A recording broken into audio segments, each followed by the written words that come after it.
வடிவமான சிவபெருமான அந்த ஜோதி வடிவத்துல எரிஞ்சிட்டு இருக்க அந்த அகலில போட்டுட்டோம்னா அக்னி பகவான் அதை ஏற்று தங்களுக்கு நல்வழி காட்டுவாரு என்பதே பொருள்.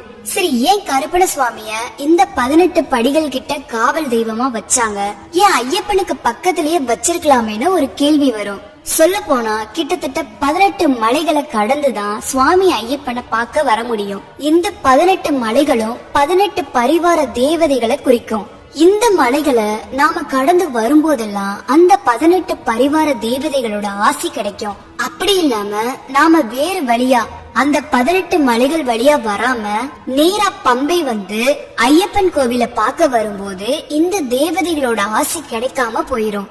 அதனாலதான் இந்த 18 படிகளின் வழியா ஏறி நம்ம ஐயப்பனை பார்க்க வரும்போது நமக்கு அந்த ஒவ்வொரு தேவதைகளோட ஆசிகளும் ஒவ்வொரு படிகள் வழியா கிடைக்கும். இப்படிப்பட்ட சக்தி வாய்ந்த விஷயங்களுக்கு தான் கருப்பண சுவாமியை காவலா வச்சிருக்காங்க. 18 படிகள்ல ஏறதுக்கு முன்னாடி கருப்பன் கிட்ட அனுமதி வாங்கிட்டு படி ஏற ஆரம்பிக்கணும். இதுதான் முறை. 18 தெய்வங்களான சூரிய பகவான், சிவபெருமான், சந்திரன், பராசக்தி, செவ்வாய், முருகப்பெருமான், புதன், விஷ்ணு, குரு பகவான், பிரம்மா, சுக்கிரன், மகாலட்சுமி, சனீஸ்வரர், யமதர்மன், ராகு பகவான், சரஸ்வதி தேவி, கேது பகவான், விநாயக பெருமான், இது எல்லாம் 18 தெய்வங்களை குறிக்கும். அதே மாதிரி 18 சித்தர்களான அகத்தியர், திருமூலர், இடைக்காடர், கோரக்கர், கொங்கணர், காலங்கிநாதர், போகர், புலிப்பாணி, கருவூரார், மச்சமுனி, கமலமுனி, சட்டைமுனி, பிரம்மமுனி, பாம்பாட்டி சித்தர், குதம்பை சித்தர், தேரையர், சிவபாக்கியர், பதஞ்சலி, இது எல்லாம் 18 சித்தர்களை குறிக்கும்.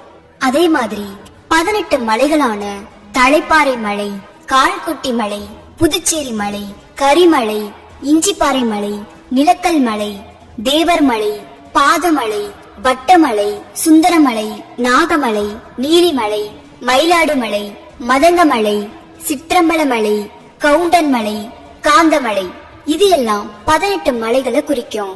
மக்களுக்கு தான் கடவுள் காவலா இருப்பாங்க. ஆனா அப்படிப்பட்ட தெய்வங்களுக்கே காவலா கருப்பண சுவாமிய வச்சிருக்காங்கன்னா அப்ப அவர் எவ்வளவு சக்தி வாய்ந்த சாமின்னு நினைச்சு பாருங்க. அதனாலதான் யாரும் பொய் பித்தலாட்டம் பண்ணி ஏமாத்துறாங்கன்னா கருப்பண சுவாமி கோவிலுக்கு முன்னாடி நின்னு சத்தியம் கேக்குறாங்க. இது நம்ம தமிழ்நாட்டுல இருக்க கள்ளழகர் கோவில்ல இருக்க 18ஆம் படி கருப்பண சுவாமி கோவில்ல நடக்கும். நீங்களே பாத்திருப்பீங்க. சரி, இதுவரை நம்ம பார்த்தது மலையாள தேசத்துல வாழும் கருப்பண சுவாமியை தான். ஆனா கருப்பன் தமிழ்நாட்டிலையும் ஒவ்வொரு ஊர் எல்லையிலையும் வாழ்ந்துட்டு இருக்காரு. இன்னைக்கும் கெடா வெட்டி விருந்து போட்டு கருப்பண சுவாமிக்கும் திருவிழா நடத்துற கிராமங்கள் நிறைய